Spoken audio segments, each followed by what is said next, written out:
mynews.studio. The world's powered grids just did something unprecedented. For the first time, renewables have overtaken coal. So what shifted, and where does this lead us? Today's December 7th, 2025. Let's get into it. In the first half of this year, global electricity from renewables, mainly solar and wind, actually surpassed coal. That's never happened before. What made this possible? A few things came together. Massive investments, especially in China and India, played a big part. But it wasn't just about money. International finance started moving away from coal. Development banks and climate funds offered concessional loans and guarantees for renewables, which made those projects both cheaper and less risky. So these banks and climate funds were basically absorbing some of the risk upfront. That allowed countries to scale up solar and wind projects more easily. But why did China and India, both big coal users, move so quickly? A few reasons. First, China increased its solar manufacturing, which made panels cheaper everywhere. Second, India used blended finance, combining public and private money to make giant projects less risky. And third, there were policy partnerships, like the Just Energy Transition Partnerships.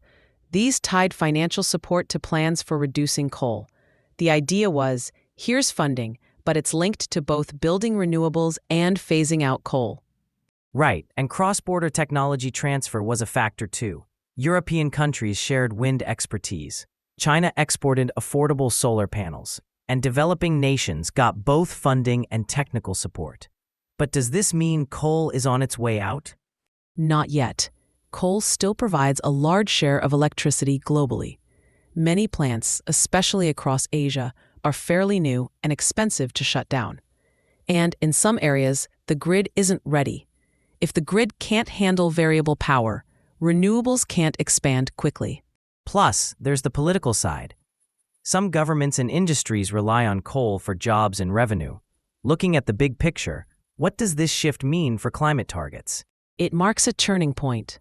Power sector emissions are starting to fall in some regions, and for the first time, rapidly growing economies are showing it's possible to expand electricity access without defaulting to coal. But to actually meet climate goals by 2030, the transition needs to pick up speed. More investment in grids, more storage, and policies to support workers moving out of coal industries. So it's proof that the transition works, but it's also a reminder not to lose momentum. What should countries that are lagging behind take from this? International support makes a real difference. Lowering the cost of capital, sharing technology, and connecting finance to policy reforms all help. Each country will have its own path, but the formula is similar. Invest, cooperate, and plan for a fair transition. So the takeaway is that major economies can grow using clean power. That's not just theory anymore. But will storage and grid upgrades be able to keep up with renewables? That's the big question now. Without enough storage and modernized grids, renewables can't fill every gap that coal leaves. So attention is turning to infrastructure.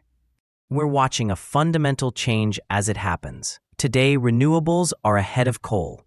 Tomorrow, the real test is making clean energy reliable everywhere. This year has been pivotal for the energy transition. Thanks for listening and for exploring how the world keeps its lights on. Every milestone brings up new questions. How soon can the world leave coal behind? What comes after renewables? Thanks for joining us on this journey. Thank you for tuning in. This episode was brought to you by mynews.studio. Try it out for free.